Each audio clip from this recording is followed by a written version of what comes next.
Good afternoon, everyone. My name is Bethany Hamilton. I'm with the National Center for Medical Legal Partnership. I want to thank you all for joining us today. I know folks are still logging on, so I'll drag this introduction out a little bit longer just to make sure everyone's logged on and can know where you're at today, what you're tuning into, and who has joined us as subject matter experts from the field to help you increase your knowledge and the success of your medical legal partnerships.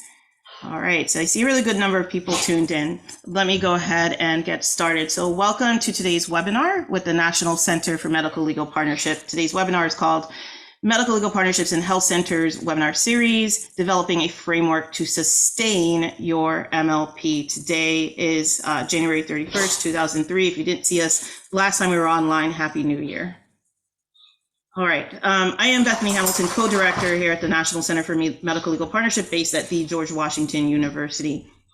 I want to thank you for joining us on this HRSA-funded webinar where we are able to, through a National Training and Technical Assistance Partnership Award, provide training and technical assistance, support, and resources to primarily health center MLP teams around the country.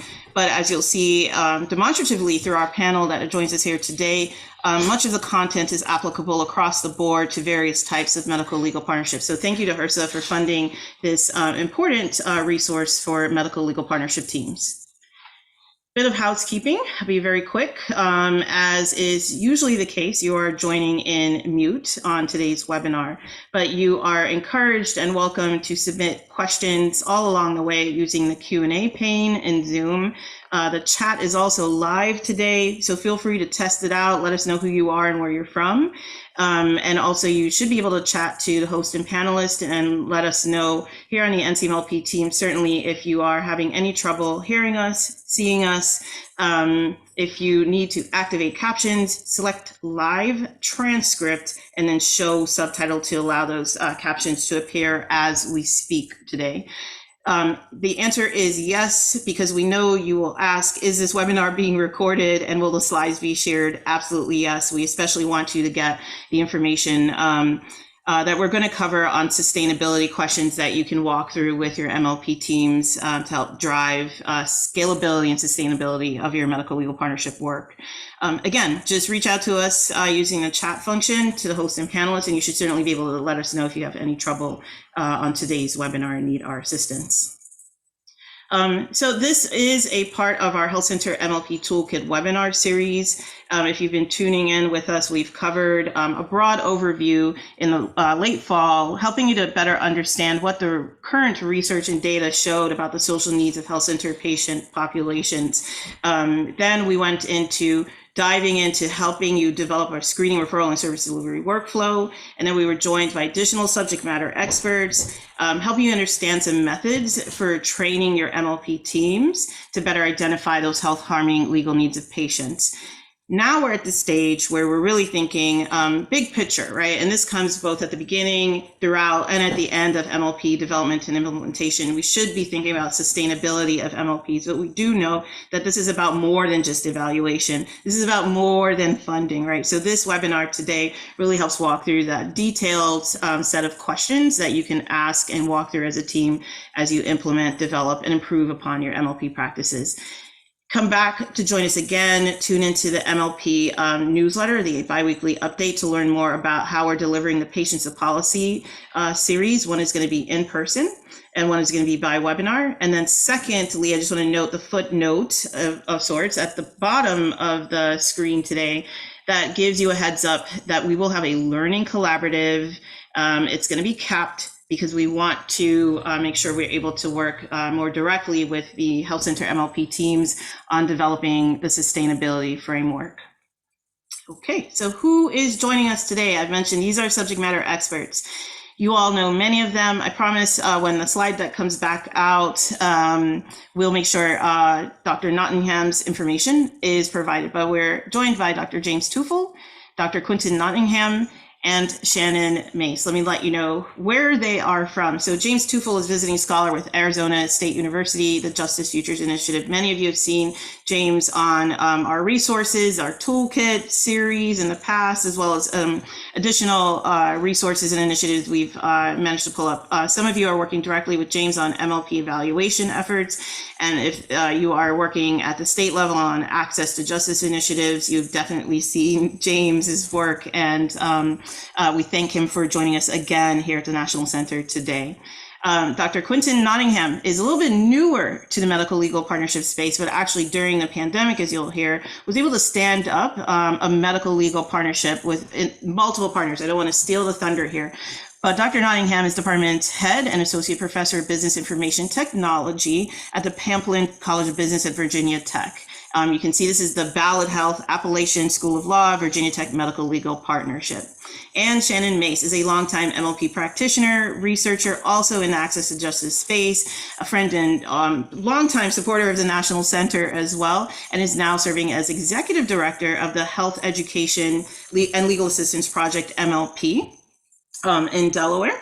And so I don't want to steal again any thunder about what the HELP MLP looks like, but Shannon will talk a little bit about the partners and the type of work that they do in two different localities, actually.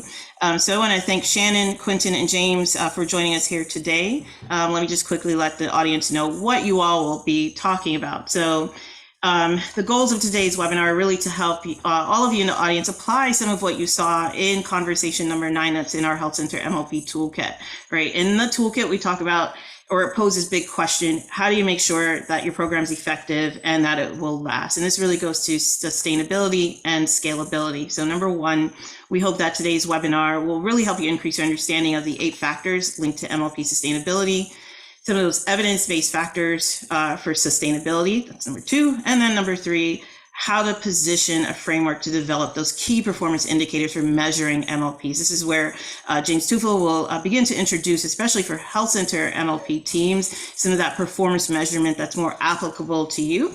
And so he'll explain where we've been and where we'll go next, especially through that upcoming learning collaborative designed for Health Center MLP teams.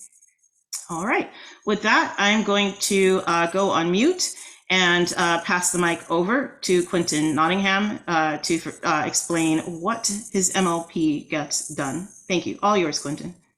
Thank you, Bethany. Good afternoon, everyone. We actually started seeing patients in January of 2021, just after the pandemic, to see patients for the Medical Legal Partnership. It was a collaboration between Ballad Health, Appalachian School of Law, and Virginia Tech, who I represent as somewhat of the data analyst on this MLP team. And, we first began collaboration about this MLP in the fall of 2019. And we had several meetings with Ballad Health and Appalachian School of Law. And, February rolled around and we were really ready to get started. And then all of a sudden, COVID happened and everything was shut down. But, we still were not deterred for the most part. We started a pilot MLP during that time. And at Appalachian School of Law, they offered a poverty, health, and law course to introduce the MLP and help students, especially law students, identify social determinants of health. And so as we continue to do work and also help Ballad Health's employees who were perhaps laid off due to the pandemic, kind of helping them navigate the unemployment scene, we continue to try to develop and work and continue to meet to get the MLP off the ground. And fortunately for us, Ballad Health ended up deciding to fund us through many, many conversations in the fall of 2020, and we began seeing patients in January of 2021. And we operate as a full medical legal partnership. Yeah, we help patients with all of their needs, whether it's insurance, whether it's education, whether it's housing assistance. We do absolutely everything to help our patients. And again, the team is Ballad Health, Appalachian School of Law, Pamplin College of Business, where I am. We have 2 legal aid societies that work with us, Southwest Virginia Legal Aid Society and the Legal Aid of East Tennessee. Ballad Health has a catchment area in Southwest Virginia and Northeast Tennessee. And so we have each one of those legal aids offices that help us with our patients. So the process is really Ballot Health. They refer the patients to our MLP. Those patients then go to Appalachian School of Law for screening. So Appalachian School of Law, they handle the intake. And after the intake and screening, they refer the patients to the appropriate legal aid society. My role, and as far as I know, at least when we started, we built this around having me. My background is statistics. I have a bachelor's, a master's, and a PhD in statistics. And so we built this around having an analytics person help collect the data, define, metrics so that we can analyze, what we're trying to do for our patients. We want to help our patients, but obviously there are some other things that we want to track and keep a handle on as we continue to see patients and grow this MLP. And up to this point, we now are in year 2. We're starting year 3. We started in January 21, so we've completed 2 years.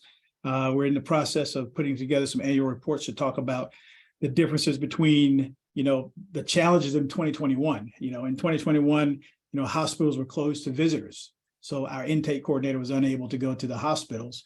And of course, as the pandemic and the number of cases begin to drop, we started going back into hospitals. And so we now have an intake coordinator that goes into the hospitals 4 days a week to do in-person intake, but we still also have law school students helping with intake as well over the phone.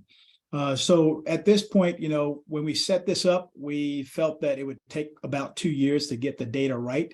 And I think we're there now because we have a large number of agreed upon metrics that we are tracking for our patients. And, I have some business analytics students on my team to help with the data analysis and so forth. So we'll talk a little bit more about that as we go through it. But it's really, really good to be involved in this type of project. Great. Thanks so much, Quentin. And I see questions are already coming in. And so we're collecting those questions. I just want to let the audience know we see them. We are already collecting them and triaging them. And we'll be sure that if it isn't already answered, we'll be sure to get to those questions. So I'm going to pass it on next to Shannon Mace to talk a little bit about the MLP that she runs. Shannon, all yours. And let's make sure you are able to get audio and video. Great. Perfect. Thank you. And you can go to the next slide. All right. So thank you, Bethany, for the introduction. I'm Shannon Mace. I'm the Executive Director of Health Education and Legal Assistance Project, a medical legal partnership, which is a mouthful. We go by Help MLP, which is a bit easier. We started our medical legal partnership quite a while ago in 2009. I was actually a law student at the time that we were getting this project off the ground and had this incredibly unique opportunity to help start this work. And then I have always worked on the project in some type of at least part-time capacity while doing other types of full-time public health work. And this past August, we actually received some expansion funding to support a full-time executive director position, and I welcomed the opportunity to come back as a full-time director. Our goal is to improve outcomes among pregnant and parenting families in southeastern Pennsylvania by addressing health harming legal needs.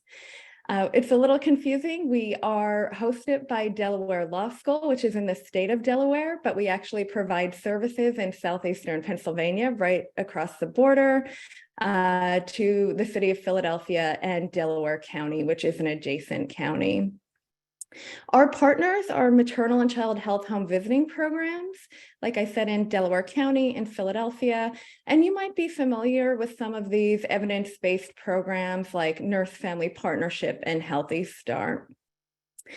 We do a lot of different activities. I would say our primary ones are to train our public health partners to increase their advocacy capacity. We provide civil legal services to families through direct representation and consultations. We engage in systemic advocacy to improve community-wide policies and outcomes. And we conduct program evaluation to understand the impacts of our work and to improve quality. And I'm looking forward to the discussion that we're going to have later to talk about our evaluation. And you can go to the next slide.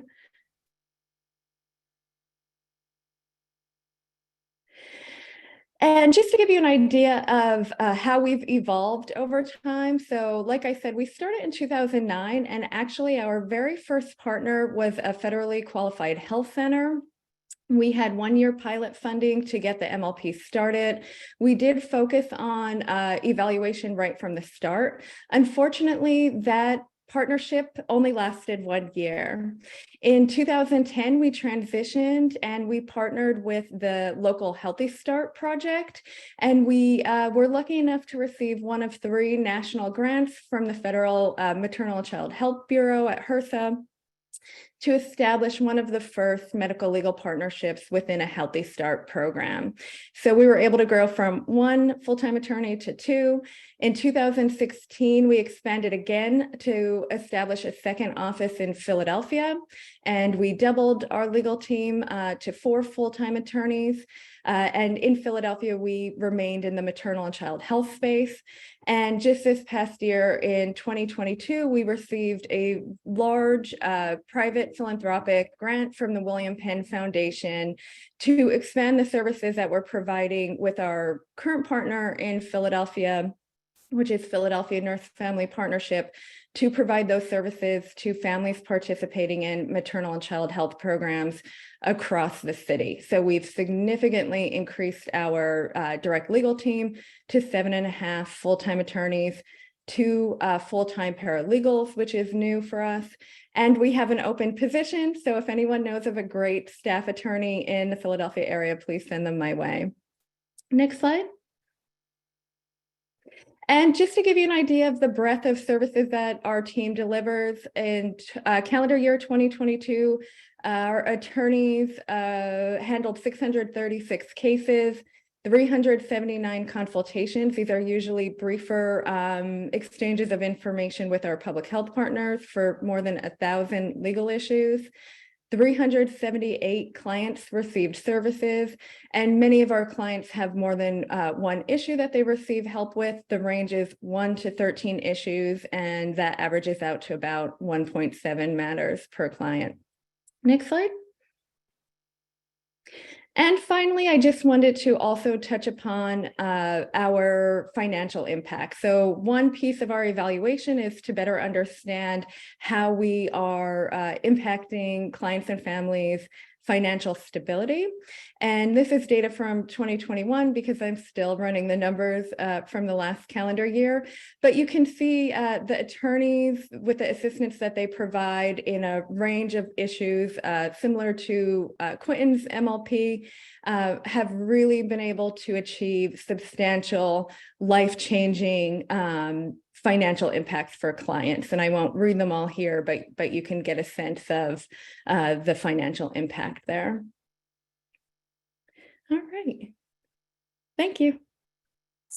Thank you so much, Shannon. So we'll move into now the sustainability portion of the presentation. From here, audience, you'll hear from James Teufel presenting some foundational information about sustainability, which is itself the foundation for scalability. And then James will lead a discussion, also sharing remarks that walk through some domains for you to consider on your sustainability of MLP journey. James, I'm going to now turn it all over to you, and then we'll be back towards the end with a Q&A, ample time for Q&A with the audience. So audience, please continue to chat to us. We'll engage in the chat as well as collect your questions coming in through the Q&A. Thanks, James, all yours. Great. Thank you, Bethany. What I'll do is I'll cover some basic concepts of sustainability, and then, as Bethany said, we're going to get in a conversation around key factors and what that looks like in the real world, with Shannon, myself, and Quentin speaking to some real world examples of MLPs and how these concepts apply. Bethany, if you could advance the next slide, thank you. So here's the definition of sustaining something into the real world. What we know is that a lot of pilots are put out into the world, a lot of prototypes of things, but a lot of those things don't succeed. So Shannon even gave an example of how originally the Help MLP started in an FQHC and it just didn't work out. That's fairly common. There's a lot of new things that launch into the world, a lot of ideas that come into the world, but a lot of those ideas don't transfer into actual services or goods. And a lot of those services and goods in the world don't sustain. And that's really important. So when those things fall away, we need, for example, in this case, we have an MLP that's initiated in the world. What we know is when new innovations are put into healthcare and they fail, right, but they were good things, that harms patient outcomes, right? So we want to sustain these efforts, not only for social impact, but also the failure of our efforts harms patients, right? So there's two sides to that we want to get at. Next slide, please. So most of our efforts and a lot of research and where a lot of our money goes to is in starting things, right? But we know that social impact, we want to get to social impact, is not just about starting new things, it's about sustaining those things, which is what we'll talk about today. And if we sustain things, we can scale things. And what I find in the justice sector in particular is a lot of efforts really get siloed and people don't have the opportunities to share what they've learned with other people and learn from other people. And so they end up just making stuff up bespoke, or they just sort of make it up along the way. And the problem with that is that there could be failure points that could be averted by learning from other people's mistakes, learning from literature about how to sustain efforts better. Next slide, please.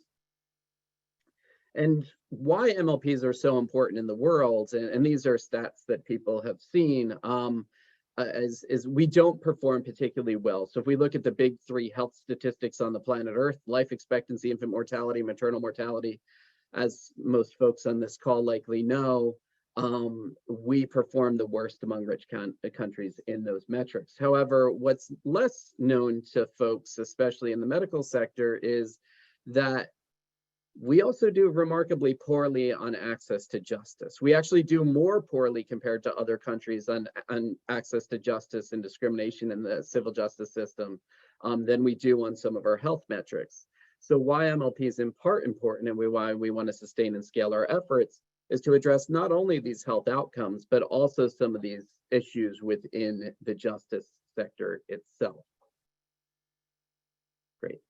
So previous research has shown us that in some dimensions of sustainability, MLPs do okay, and in others, they struggle a bit more. So even though partnership's in the title of medical legal partnership, one of the dimensions of sustainability that's a struggle for medical legal partnerships is connecting with those organizations or those people that are outside of your usual group of the legal aid organization or your community health center or your hospital. Getting beyond those groups is difficult. We know that funding is difficult. Research also supports that communicating your value to external stakeholders outside of that core group is a challenge sometimes. And because people are struggling to simply start things or to do the basics of sustaining efforts, strategic planning or long-term planning or strategy is sometimes lost because people are so focused on the tactics of the day. Next slide, please. So what we're going to do today is structure some of our conversation around a tool which is based on research to look at some of these key factors of what we should be considering likely in medical legal partnerships if we would like them to sustain, or at least increase our likelihood that they will sustain. So there are two really good tools that have been developed by Washington University and St. Louis. I've used these in my work both when I was a practitioner in a nonprofit and also in my research. The older version of this was what some of that prior research on the dimensions of sustainability of medical legal partnerships was based on. It's called the Program Sustainability Assessment Tool. There's a more recent tool that's been developed called the Clinical Sustainability Assessment Tool. And it's more geared to medical contexts, where the program sustainability assessment tools more geared towards traditional public health or social service type of programs. And that's important, right? Because it seems in medical legal partnerships, at least in the United States, the key stakeholder or audience we really need to focus on speaking to are the medical folks, because they control a lot of the funding and a lot of the power in the medical legal partnership ecosystem. So we'll focus on our conversation today on 7 factors in the Clinical Sustainability Assessment Tool, and we'll add an 8th one, and that 8th one is funding. So this is all important. Why the funding one is added is because in clinical sustainability, people typically aren't as concerned about funding because we have things like Medicare and Medicaid, and it's simple payer sources. We have private insurance. So the idea of funding in traditional quality healthcare improvement efforts, funding doesn't rise to the top of particularly an interest a lot of times. However, we know in medical legal partnerships, we probably want to look at those 7 clinical sustainability factors as well as add in funding, because medical legal partnerships are a little bit different. Now, with this slide here, what I did was I looked at the performance measures handbook that NCMLP put together in 2015, 2016. And compared that to the Clinical Sustainability Assessment Tool plus this extra funding dimension, and looked at where may the gaps be, and where may be the strengths. So if we look at the Performance Measures Handbook, it does get at implementation and training, and I'll elaborate on what these things are here as we go through our discussions. But really the focus is on monitoring, evaluation, and outcome effectiveness. So a lot of data-driven elements, right? But it's clearly missing some of these things that we may want to consider, these other dimensions. So we probably want to reimagine this performance measure handbook approach and add in additional key performance indicators to get at these other dimensions, so we don't miss those things if we're tracking important things for sustainability. Great, next slide, please. So now what we'll do is we'll get into some of our discussion here, which is what we wanted to get to, because we wanted to be more conversational today. So if we could go to the next slide. Great. So this first slide here is getting at our first question, and it's also going to elaborate on what these 8 factors or dimensions mean. So the first area that you should be considering if you're thinking about sustainability is engaged staff and leadership. So how have you gained support from the frontline clinical staff or the management within the healthcare organization? So these are insiders within the healthcare setting. To give an example from my experience, so I've been linked off and on to the Medical Legal Partnership of Southern Illinois since the early 2000s. Medical Legal Partnership of Southern Illinois has been in existence since 2002. It's arguably the first rural medical legal partnership, and where it's based in Southern Illinois is the most impoverished region within the state of Illinois. So in Medical Legal Partnership of Southern Illinois, I have some ideas, but I'm also going to give credit to Diane Goffinet, who was remarkably important in initiating that medical legal partnership in Southern Illinois. And also we talked before this webinar to give some ideas of what happened in Southern Illinois with regard to these issues. So for engaged staff and leadership in MLPSI, one of the things was they have a medical champion with longevity, and they have 2 medical champions with longevity. One is based in a hospital system, and that medical champion has been part of this MLP for 21 years. And they have another medical champion within the community health center setting, and that person's been there for approximately 10 years. So they've had remarkable longevity with their medical champions within the staff. In addition to that, they have opportunities for communications. So in this case, they have a paralegal intake specialist who is responsive to phone calls, Zoom calls, emails, regarding questions about potential legal issue that's emerging into the world from the medical practitioners. And they also host monthly Zoom office hours to do any other general sort of upkeep on communication between the medical side and the legal side. So I want to hand it off to, I'll start with Shannon, So when thinking about Health MLP, what key strategies have been used to get the buy-in or support from the clinical staff and management? Sure. So one thing that I failed to mention during my intro was how our organization is actually operationalized, and our legal team is fully integrated into our partner organization. So their offices are at our partners' organizations. They work literally shoulder to shoulder with the nurses and case managers that are our public health partners. And I think that that model actually really helps to support gaining buy-in and support from frontline staff and management, because there really is a constant flow of open communication and bidirectional information. From a more sort of formal and structured perspective, we were quite intentional about the way in which we solicit buy-in and support from our partners. So in expanding to our Philadelphia office, for example, we actually had a formal planning process with an independent facilitator. So there were representatives from Health MLP team, our partner, the National Nurse-Led Care Consortium team, and that really helped facilitate a dialogue to understand everyone's goals and come up with a shared language.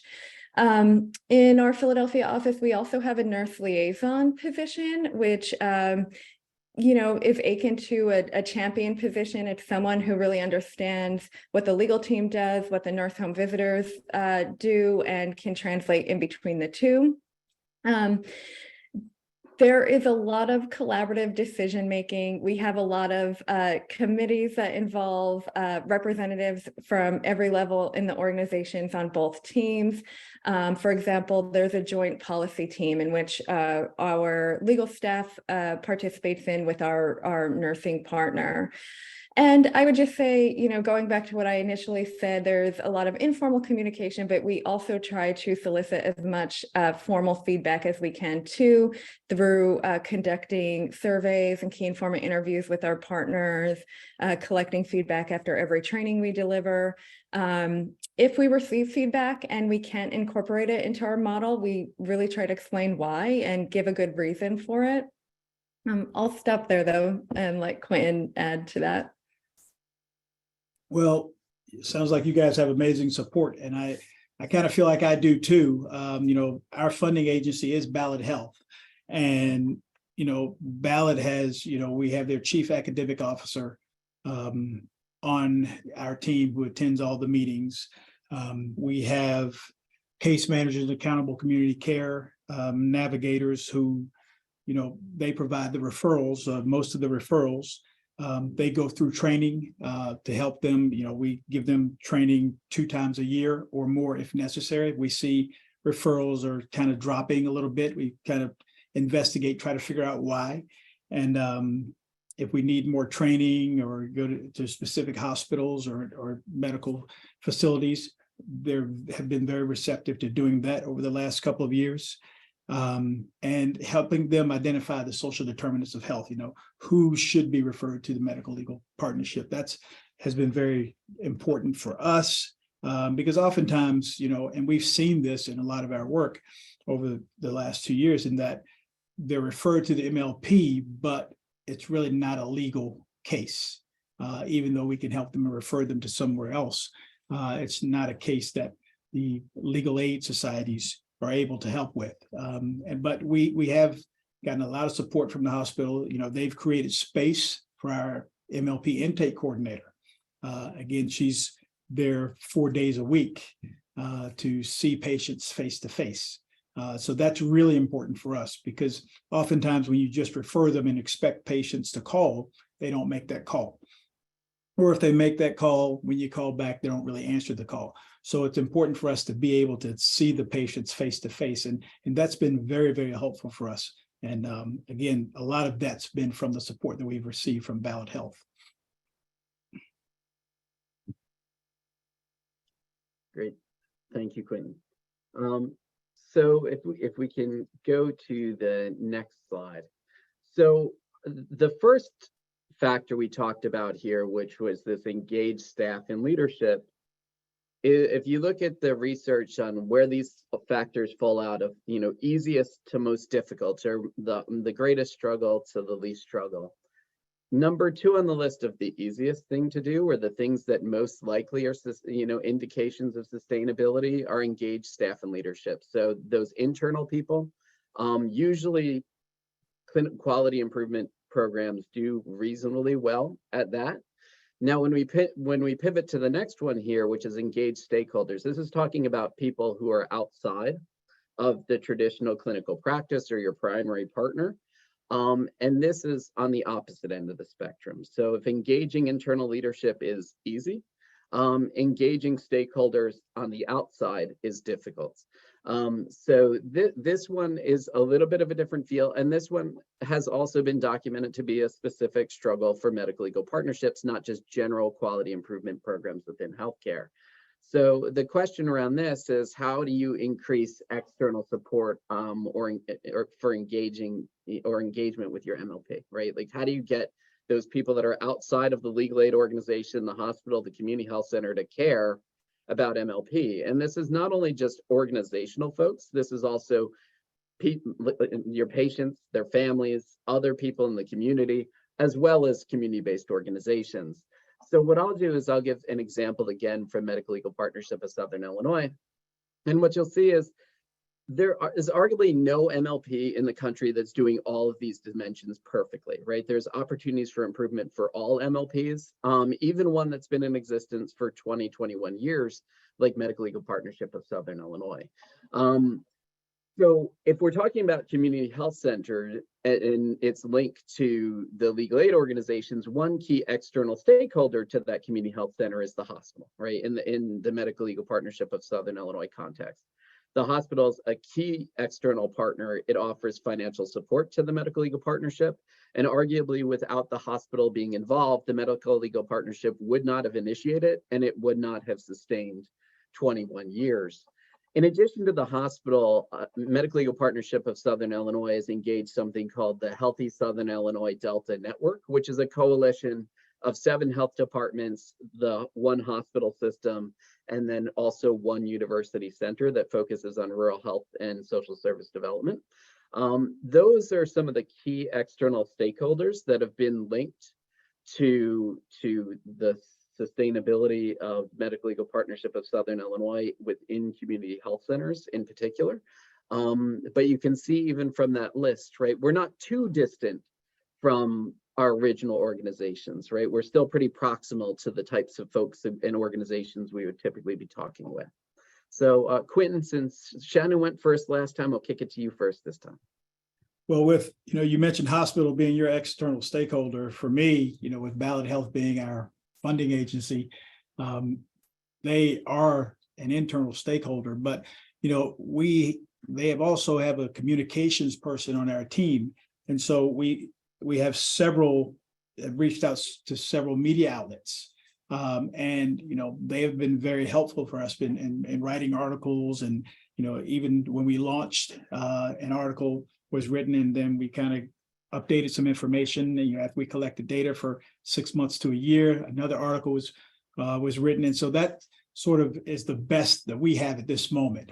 Being such a young MLP, is that my best example of an external stakeholder would be the media and the press for us, because we've received patients in that manner, and that's really what we want to do. The primary purpose of doing any of this is to help the patients, and so if we can get as many patients to come to the MLP, we consider that a win. Yeah. I'm going to focus on families and clients first. And again, I think the model that we've built and having such strong partners, public health partners, has really helped us get external support from the folks we're trying to reach. The nurse home visitors and the case managers that our legal team works alongside are truly trusted in their communities. In our Delaware County office, most of the staff are from the community.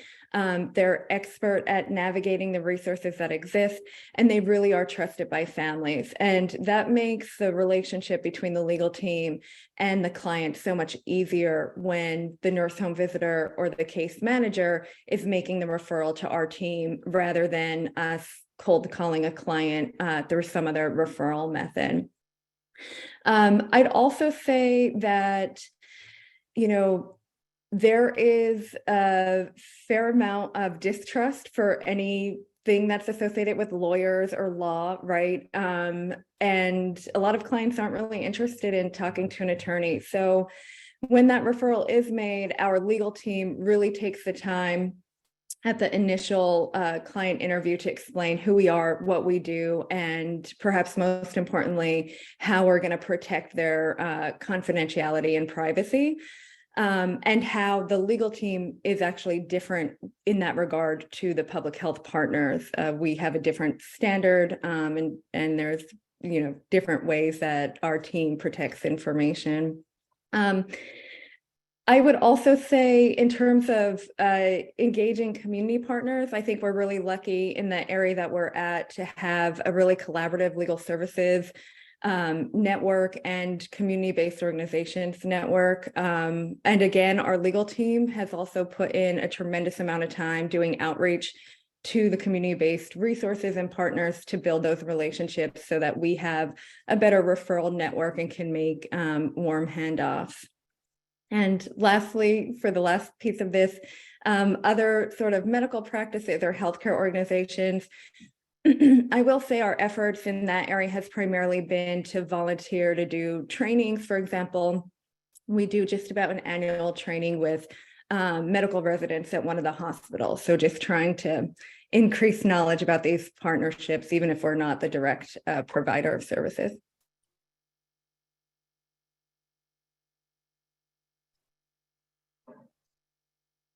So the first two things we spoke about are really people being on your side, right? Either within the organization or outside of the organization, or within the MLP or outside of the MLP. This next one is a little bit different, is organizational readiness, right? And what that's going to look at is the internal support and resources that are necessary within the organization to actually manage and deliver the MLP. Organizational readiness is a tricky topic, right? Of all these different dimensions, this is the trickiest one. So if you go out and you ask a bunch of folks in healthcare quality improvement, is this feasible to do? Is organizational readiness, having the internal support and resources to do this, easy? Can you do this? They say, sure, this is feasible. They say, well, is this important to make this initiative work? And they say, it's not that important. And the list of things, this is one of the least important. So, but then when you look at sustainability and when efforts are struggling to sustain, this is actually the least sustained thing, right? So this one is the one that plays tricks on people's minds. So people believe it's not going to be a problem. It's going to be easy. It's not really that important. But then when you actually engage in the activity, this is the one, when you look at sustainability, that becomes the trickiest thing, is that internal support and resources necessary to effectively deliver on whatever the innovation is, in this case, MLP. So in the case of MLPSI, how they would say they've engaged in this organizational readiness within the community healthcare setting is trying to be available, right? To be responsive. So when someone has a question, to be available, to respond to that question, building some sort of reciprocal type of relationship, and then having that consistent support to build the culture within the organization to maintain those resources, right? Because we know a lot of times, especially in pilots, as things start, there's a bucket of money, and then in year 2, 3, or 4, that bucket of money dwindles, or there's struggle to keep it. So that's how MLPSI would frame how it's engaging in organizational readiness. But this, again, is arguably one of the trickier things to do to sustain initiatives, is to actually secure that internal support and resources to do it across time. So Shannon, how about Help MLP? Yeah, and I agree with you, James. I do think of the different sustainability components, this really is perhaps the trickiest one. And I would say our first partnership, the reason why it didn't go forward falls into this bucket. Having the right partners for these collaborations is key. And it doesn't matter what the dollars look like necessarily. If it isn't a good partnership, if the values, the goals aren't aligned and shared, it's just not going to work. And, this one is an interesting question to answer because it's, there's a checklist, right? Like adequate staffing. When we're building partnerships with new organizations, we're very clear about the investment needed to provide the services that, we're promising to provide. But I do think, a good bit of this is also not tangible. It's just really, sussing out who the partners are, why they want to form the relationship, and really figuring out, if you're on the same page about those shared goals. I will say, any call that we receive about a new partnership, we're really transparent about our costs, what it takes to provide the services. Occasionally, we'll be asked to form a partnership, but start with, for example, a part-time attorney, and it might be outside of the population that we currently serve, and trying to, explain why that might not be feasible for us at the time. I think being really clear about how legal practice is different from medicine is also really important in these conversations about culture and organizational readiness. I already alluded to different standards around privacy and confidentiality, and that goes beyond HIPAA on the legal side. So really just helping our healthcare partners understand why we operate a little bit differently than they do. Conversations like that have gone a long way, and vice versa.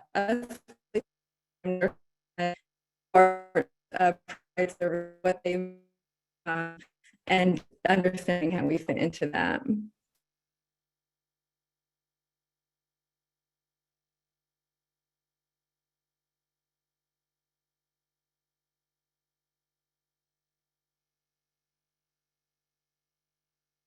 James, do you need me to go? Yes, Quentin. Okay. Yeah, I wasn't hearing anyone. Again,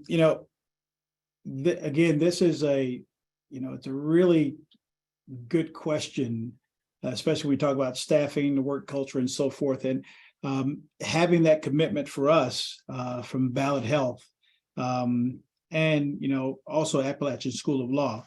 We have an executive director, Susan Moore, and so she's done a great job in sort of keeping everything organized.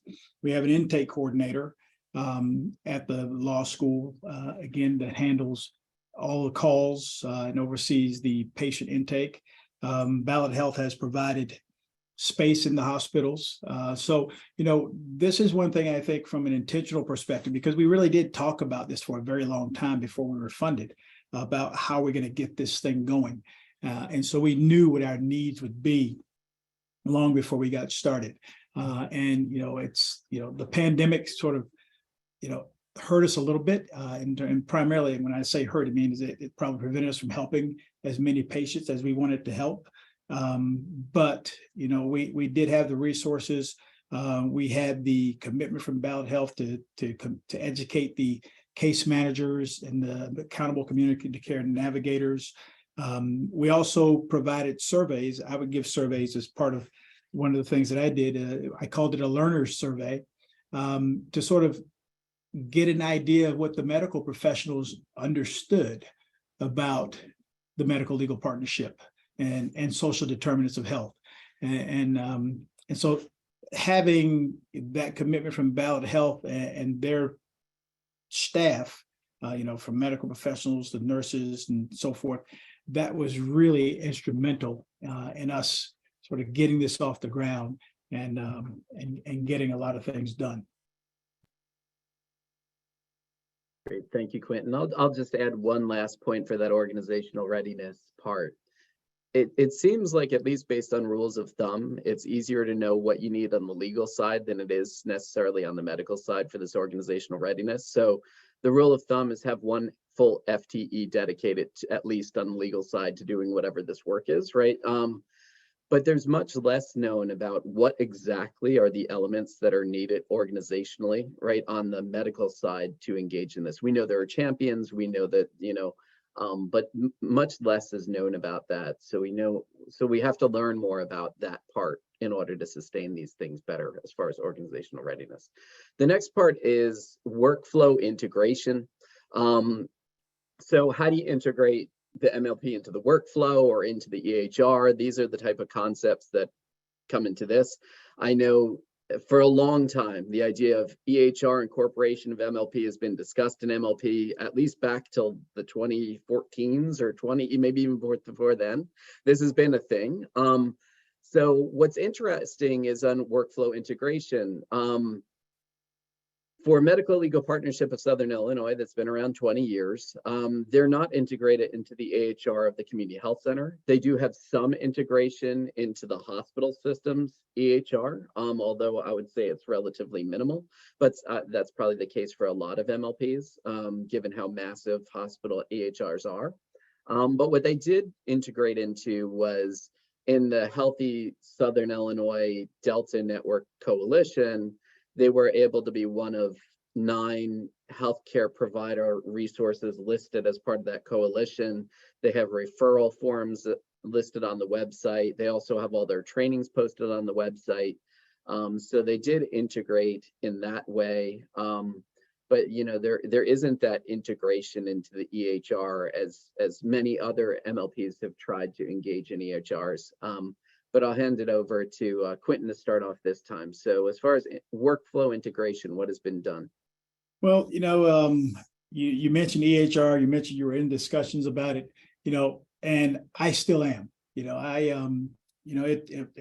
It's important for me and my group, especially the one that's analyzing the data, to be able to access the electronic health records. And we don't have that, as you mentioned, most don't. And so we still don't. And I still ask. I'm still very persistent.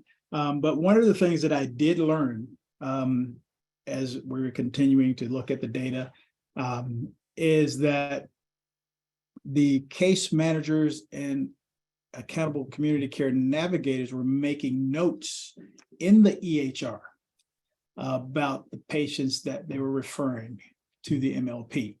I didn't learn that until we're operational for a little over a year. And so I'm now in the process of trying to kind of get access to that data because I think that's can provide us a lot more information about the patients, who we're helping, how we're helping them, and so forth. As for our workflow, it's I feel like that's fairly streamlined because we have the referrals and that system is intact and doing well, and they refer to ASL and they perform the intake. Once they perform the intake, and then they determine whether they're going to the Virginia Legal Aid Society or the Legal Aid of East Tennessee. And then the lawyers then determine whether they're going to open a case or not, or refer the patient to another agency if it's not a legal case. So that I feel like, that part of the workflow is doing well. But if you're going to start an MLP, I think you should be very adamant about trying to get, especially the patient records, not necessarily access to all the patient records, but have access to the EHR so that who was referred and what about these patients were referred. I don't really have access to that information, but we're still working on it.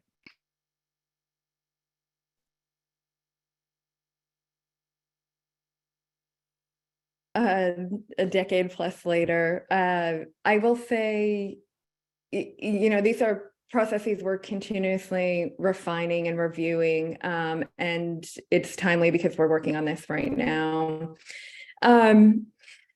Within medical legal partnerships, some fully integrated partnerships, their goal might be to be fully interoperable and have full data transparency. That is not our goal. We maintain some separation as a legal provider to be able to represent clients and protect client attorney privilege to really advocate in the best interest of the client's needs. That being said, we have gone through great efforts to put together a screening and referral workflow and process that is as least burdensome as we can make it on our public health partners, staff, and on our legal team. And the way that looks, and I'm going to speak to this because I see it came up in the questions as well. First of all, informed consent is always given by the participant before a referral is made to the legal team. So the public health partners that we work with, when they're meeting with a participant, they're talking to them about what the legal services can provide and getting their permission to make a referral if it's appropriate. Right now, we are building out an electronic screening and referral form that's going to be embedded in the system that our public health partners, nurse home visitors and home visitors are going to be using. That system doesn't function like a typical hospital EHR system. So it's not a fully integrated case management system, but it has some case management functionality for the home visitors and case managers. Once and embedded in, I should say, it's two different forms for us right now. So the first is a screening form. Right at the top is that informed consent language that the home visitors have to attest to. And there's a second form, which is the actual referral form. So clients give permission to be screened for unmet social, legal, and financial needs, and then again to be referred to our services. Once a referral is submitted in the system, our intake team, and I'm speaking on behalf of our Philadelphia office, our intake team, which is two full-time paralegals, will receive an email alert, and they have access to that system to pull those records. But there's a firewall. They only have access to the clients who have consented to be referred to the legal services. So they can't see everything that exists in our partners database, just the clients that have provided consent. On the legal side, we maintain a separate secure electronic case management system, legal server. It's very commonly used by nonprofit legal aid organizations across the country. All of our legal information is kept secure in that system, and our public health partners do not have access to our database. That's where we're hosting all of that privileged legal information. Now, on the legal side, when our intake team reaches out to a client, we're also getting permission from them, one, to provide services, explain what we're offering, have them complete a retainer, but we also get permission to provide some follow-up back to their home visitor. That doesn't mean disclosing privileged information about their case. It just means that we can reach out to their home visitor, let them know that we got in touch with them, we resolved their issue, or get information if we need it.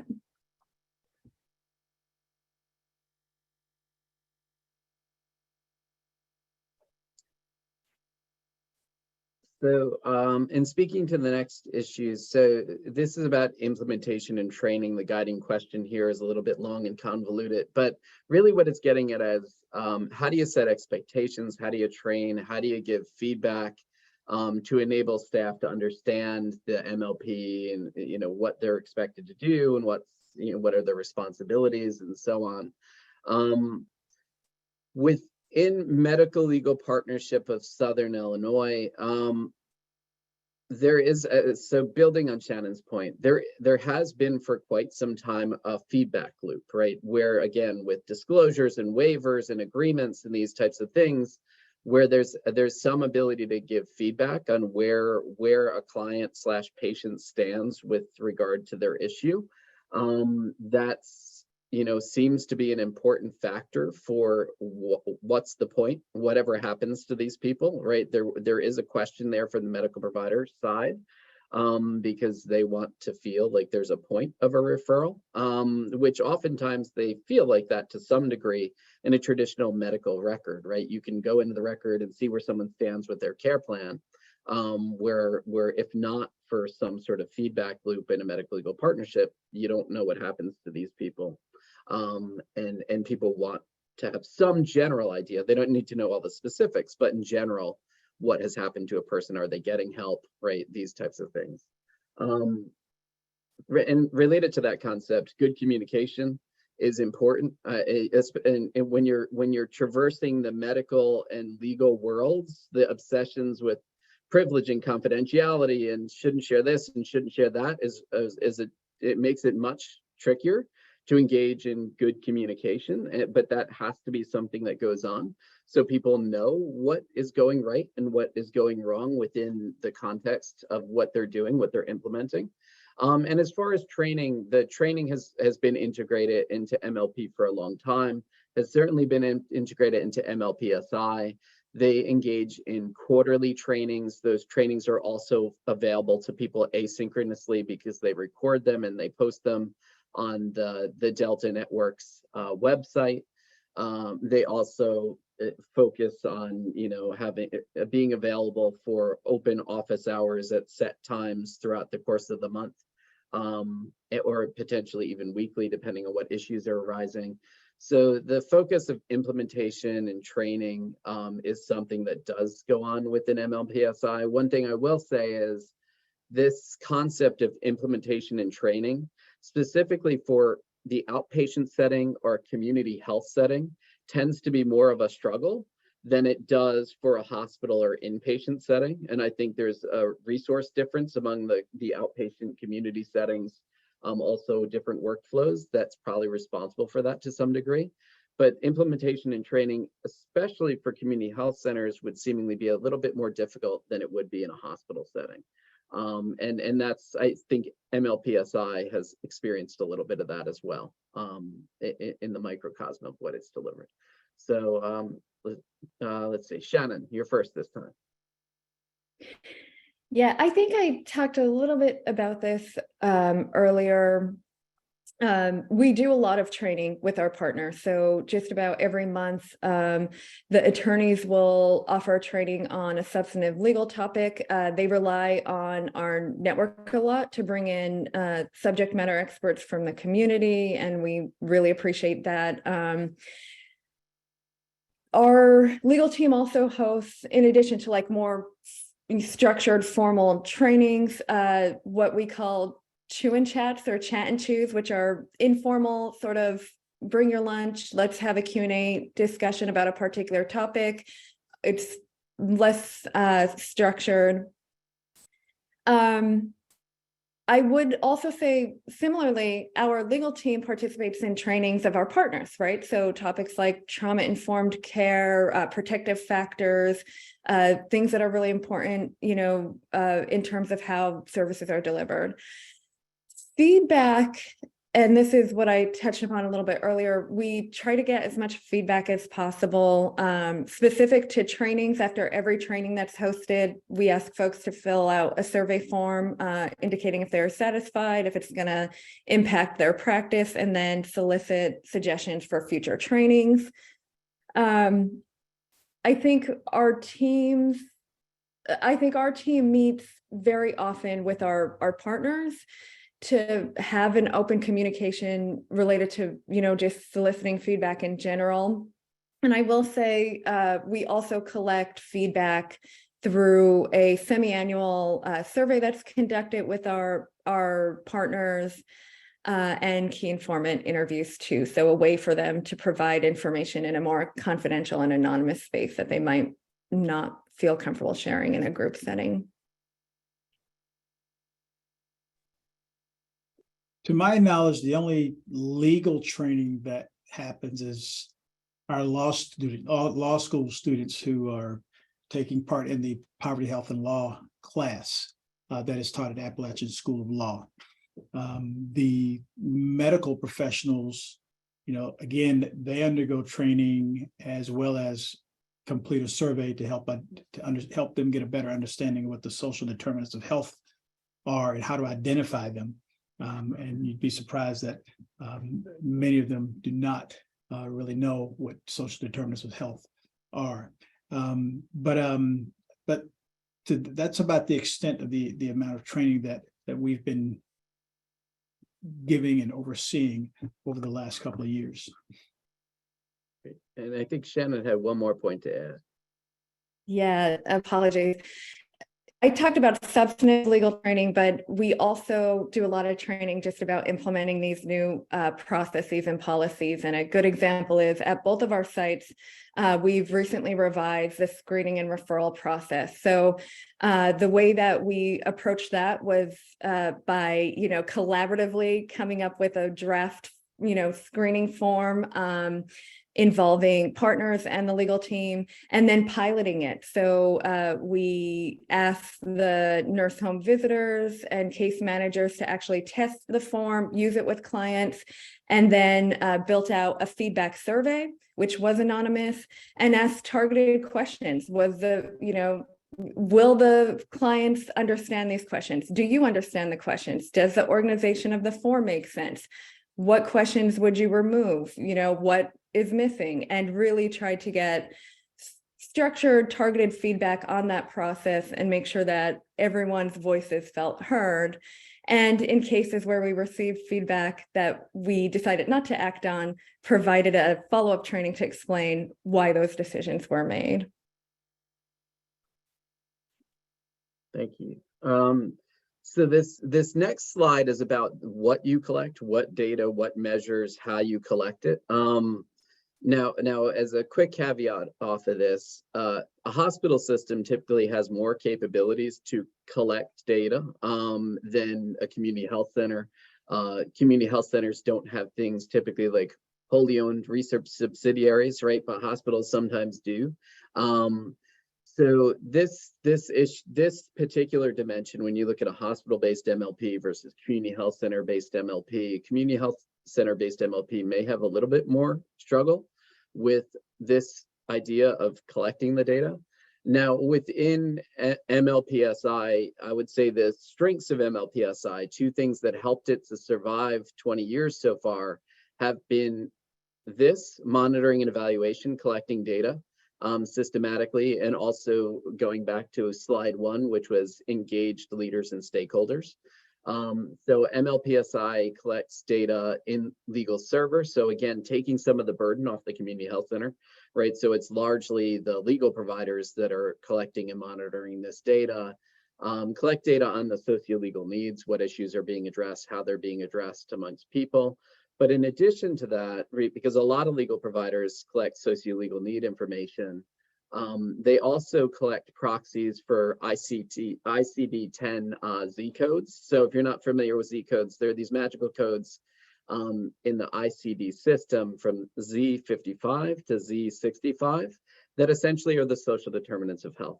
And so what they do on the legal side is they tick box off these things that would be Z codes, or as we would talk about them, social determinants of health, and also keep that on the legal side. So when the health providers ask about what health type of issues are being addressed here, they could pull those codes up and also speak the health language. So that's one of the tricks that MLPSI has used, which is collecting that traditional legal data on the legal side, but also collecting information that's translatable on the medical side. And it's all in legal server, and they collect. Historically, what MLPSI was originally known for was the financial return on investment case, or the social return on investment case for medical legal partnerships. So they've been collecting financial impacts, like how much benefits have been received or how much debt has been averted since the initiation of the medical legal partnership 21 years ago. I think you're up first this time, Quentin. With respect to monitoring and evaluation, we sort of agreed upon a lot of metrics. I answered this in one of the chats. We have about 63 different metrics, and we use the PULSE category, which is people, utilization, life sustaining, stress reduction, and economics. And so we have a 5 to 10 questions for each one. We have an intake form that's relatively, I wouldn't say lengthy, but it sort of collects all the demographic information from our patient. And of course, we ask them questions regarding, the reason why they're coming to the MLP. And then the last piece, we're here to help the patients, and we don't know if we are actually helping the patients unless we ask them. So I've developed a post-intervention survey. And the post-intervention survey is sort of just to get an idea of the patient's stress level before versus after their case was resolved. And we usually try to send that out, or we'd like to send that out at least 30 days after their case has been resolved. But we, using all of that, the data that we collect, that's what we're using sort of to tell our story with regard to the MLP and how we're doing with respect to helping the patients.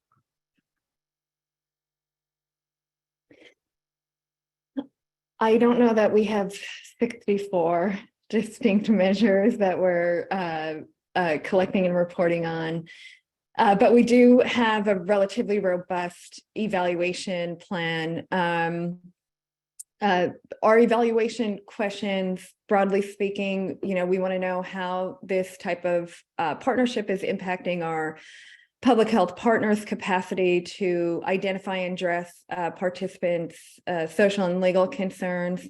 The way that we are assessing that is through those semi-annual surveys with partnering staff, as well as key informant interviews, and then the training surveys that we collect through post-training evaluations. We want to know how our project impacts access to legal services among participants. So that's really a bunch of cross measures. We're looking at number of screenings conducted, referrals made, types of legal services delivered, outcomes of those legal services, financial outcomes of those legal services. We're also interested in how our project is impacting participants' wellness, and we're not integrated into a medical system the way that Illinois is, so we're not, closely tracking any billing codes. Up until recently in Philadelphia, we have collected pre and post stress data with participants. The nurse home visitor would administer a perceived stress scale, a validated tool, at the time that they're doing the screening. And then after a participant's case has closed, an evaluator would call the participant and administer a post scale. Along with the perceived stress scale, we conduct these follow-up interviews with our participants, and we're assessing their satisfaction across a variety of domains, and that's a tool that Dr. Teufel helped us create. We're also asking participants how they think the project has impacted their perceived stress levels, their quality of life. Starting soon, we're going to be transitioning to including both follow-up calls and an electronic survey format for participant follow-up, hoping to get a better response that way. I'll stop there. I think that's a pretty good summary of what we're doing. All right, so for the sake of time and to give people opportunities to ask and have questions answered, we'll do this slide. We'll probably skip past the funding slide. In full disclosure, I don't think any of us have solved the funding issue yet, but if anyone on the panel has, awesome.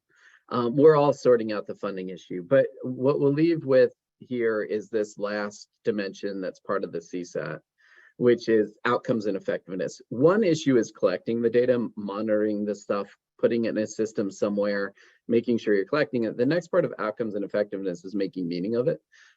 This again is one of the strengths of MLPSI. MLPSI not only has collected data systematically across time with a purpose and engaged leaders, but also this outcomes and effectiveness stuff has been a focus of MLPSI since the beginning.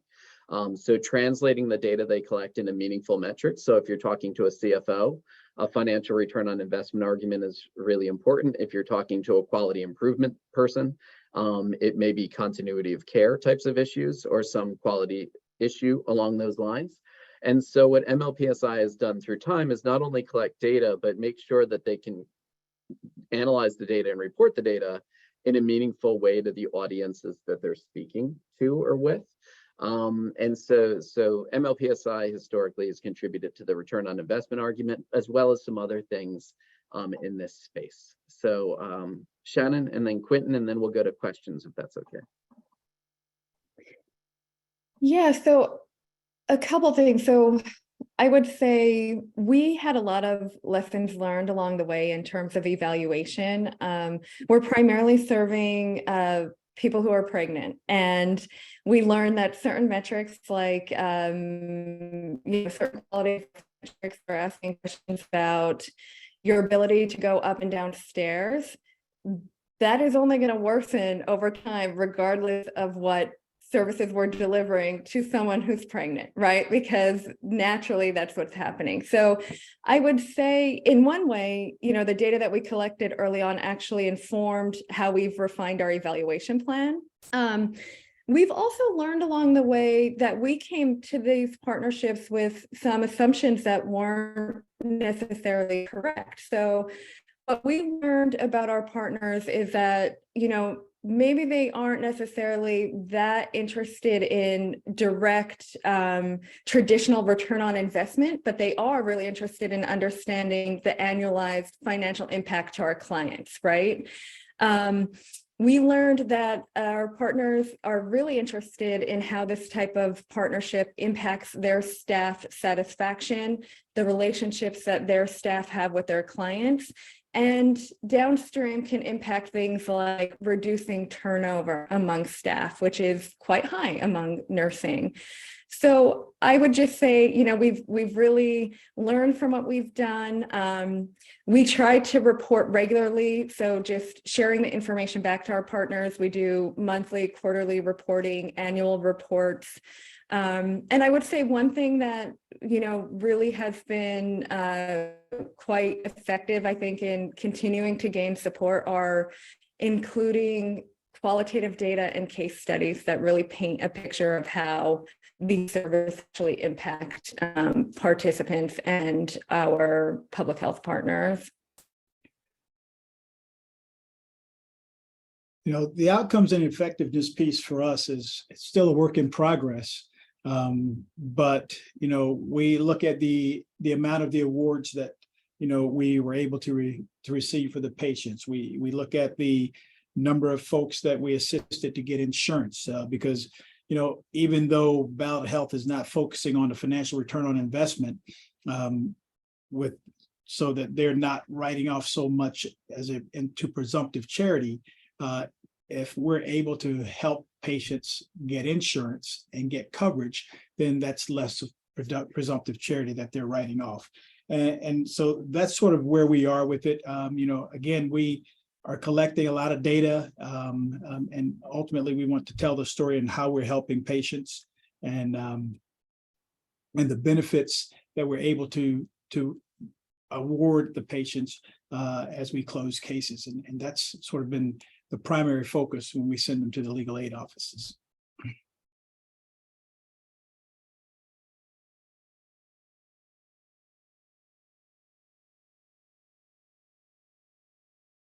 All right, so we have reached that point in the webinar where we just want to remind you that this was a 90-minute webinar. We wanted to leave ample time for Q&A. I'm glad we did because a lot of questions have been coming in for Shannon, Quentin, and James. I want to thank the entire audience as well as our panelists for sharing their expertise, knowledge with all of us today and the audience for participating. James, Quentin, Shannon, I'm going to go straight to the Q&A to pull some of those questions that came in, some of which may have been answered. So you're welcome to refer people to something you may have already answered, so we can try to get as many for the audience. If we run out of time, Danielle Rahajison and our NCMLP team is collecting the Q&A, and we'll attempt to get to some of those that may have been missed. So one of the questions remaining in the Q&A is, in the absence of a donor other multi-year funding, law schools need clinical partner funding contributions or to be written into grants to commit regular faculty full-time to an MLP. Depends on the models you seek. Anyone want to comment on that?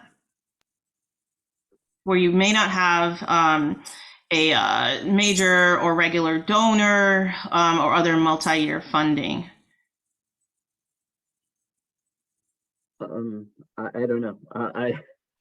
I can try. So is the question, Bethany, to try to understand, is the question about supporting law school faculty in order to become like a capacity builder? Is that the idea? Yeah, I think some of this may have come out, had we, and I'm just going to scroll back to the funding slide to pull out a point, right, that I think is partially being made, and we wanted to be able to share on today's webinar. And it really is about, the quality and type of funding matters, right?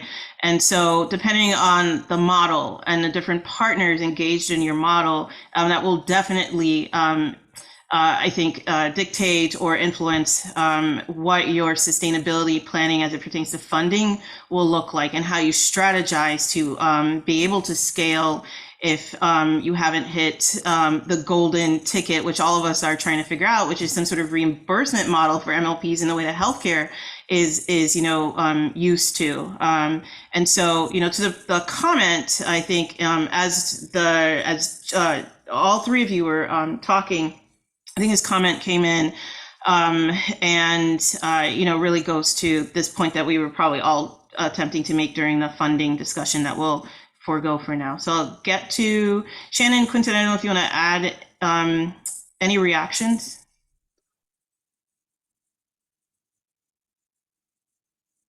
I don't really have anything to add because, we did receive multi-year funding, and we're just starting year 3.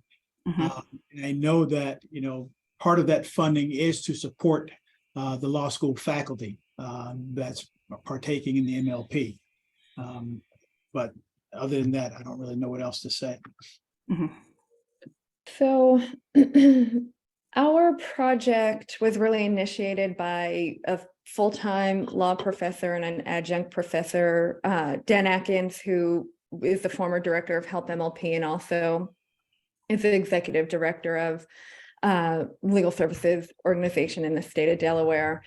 So they really, volunteered a lot of their time to get this started. I would say in terms of, initiating a project like this from law school, there are things short of actually receiving a big grant that you can do to get started. So in our case, we incorporated, and by we, I mean Bob Heyman and Dan Atkins, who really took the initiative. I incorporated just starting to get that initial needs data from partnering or potential partnering healthcare organizations by having students as part of their MLK semester of service project actually conduct needs assessments with patients and providers in the area. So that was something that is relatively low cost. It still takes time from the professors who are administering the project, but it's a way to actually get data that's really useful then to make the case to get those grants.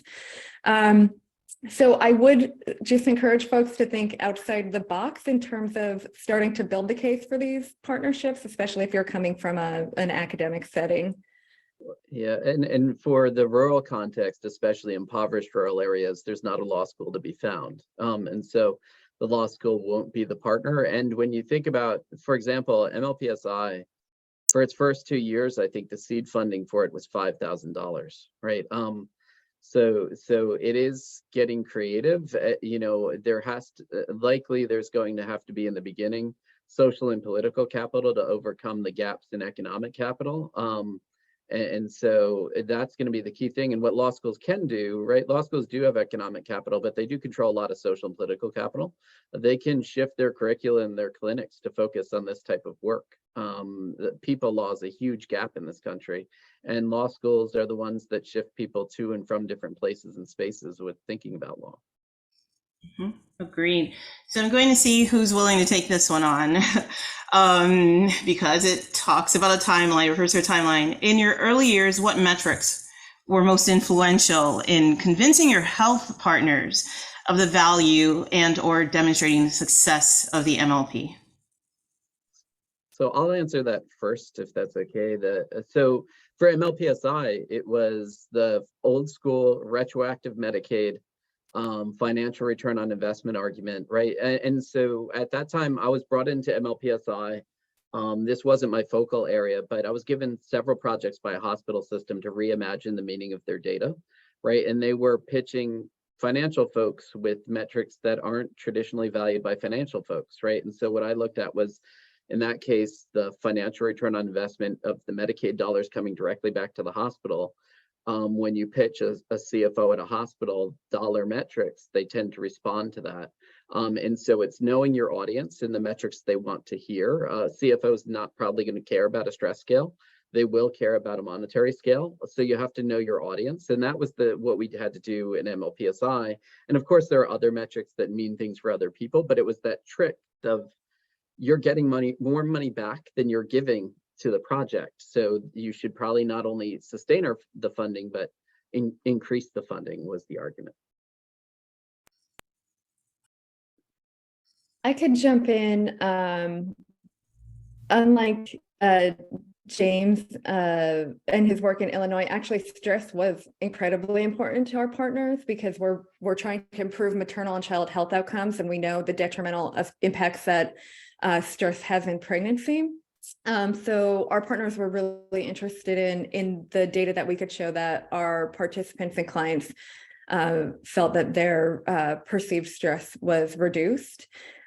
We have never had the resources available to do like rigorous randomized cortisol studies or anything like that. And we never will, right? Trying to design a randomized study in the context of what we do does not make sense. It's against sort of the ethics of why we do what we do. And short of that, we're relying on participant self-report, and our partners have valued that data. And we'll say the other thing, that really speaks to our partners is just documenting the actual legal outcomes. So how many evictions are prevented? How many utility shutoffs are prevented? All of these complex issues that their staff are tasked with trying to navigate and handle, and it eats up so much of their time, we can know we're actually getting good results. And even though it takes commitment and resources and time from our partners, they see the payoff in that investment because they could see the tangible results that we're achieving for families. Thanks, Shannon. I think that actually gets to one of the other questions that came up in the Q&A about suggestions to get MLP outcomes analyses done if you have good data, but not necessarily the staff skill set on board. And I know everyone has suggested trainings as well. I want to see if we can get one more question in. And this is let's just see if we can get really brief responses to this question. How would you manage requests for statistical information from your healthcare provider who wants to track data from your MLP services? There's a somewhat related, but it's not about statistical information. It's about, really that ICD-10 sort of categories, and then translating it into legal server. So let's say you've gotten all of that, and now your healthcare provider wants to go back through the loop and get statistical information. Anyone want to take a stab at that? Quentin, I was going to pose that at you first, but I see Shannon is unmuted, so please feel free. My answer is easy. I would call James Teufel when that request came in. I haven't had that request, and not really sure how I would handle it. Actually, our healthcare provider was really, Ballot Health is our primary resource, and they've been sort of, from all accounts, very happy with the work that we've been doing. So I'm not really sure how I would answer that if they wanted to track data from the MLP service, other than the reports that we've already provided. Mm-hmm. Mm-hmm. Oh, sorry, James, go right ahead. Yeah, so I've been involved in several different innovations, and if I'm understanding the question, it's sort of, you've collected 10 things, and what about the 11th and 12th thing, or how do you create the 11th or 12th thing? And sometimes creating the 11th or 12th thing is feasible and reasonable and possible, and it makes sense. One thing to just be aware of, right, in innovations, sometimes an easy way to block things is by sea lioning, right, where someone is claiming to be truly interested for good intentions to engage in a discussion, but in fact what they're doing is creating a barrier for further progress. And so if that's the issue, then there shouldn't be resource invested if that's the tactic that's being used. So don't waste your time if you're responding to an issue that's a different issue. So if it's a truly a data question that's solvable by finding some data people who creatively think through it. If it's a political question, that's a different issue. And knowing what the question really is probably the most important part of navigating that discussion. One is possible one direction and one is possible another direction, but what you don't want to do is waste your limited resources going down the wrong path. Agree, especially on that last point, wasting limited resources going down the wrong path. We are at time officially, and I sincerely want to thank the audience who stuck with us. The large majority were able to stick with us for all 90 minutes, and we're very engaged in today's webinar. We're hoping that we can invite you all to not just check out the Health Center MLP Toolkit, no matter what type of MLP model you are operating or developing, but also join us on one of our NCMLP learning collaboratives with whom we are partnering with other national training and technical assistance partners, and the one that's coming up in the month of April that will be led by James Teufel to really help some MLP teams receive that sort of hands-on guidance that we're actually hoping will lead to the development of a few Health Center MLP specific performance measures, and we can add on to our performance measures handbook. So look forward to that. With that, let me sincerely thank again James Teufel, Shannon Mace, and Quentin Nottingham, and wish you for their time today, and wish you all the very best of MLP luck, especially in that area that we didn't cover yet, the funding. All right. Thank you for joining us, everyone. Look forward to receiving the slides as well as the resources in our follow-up email. Take care.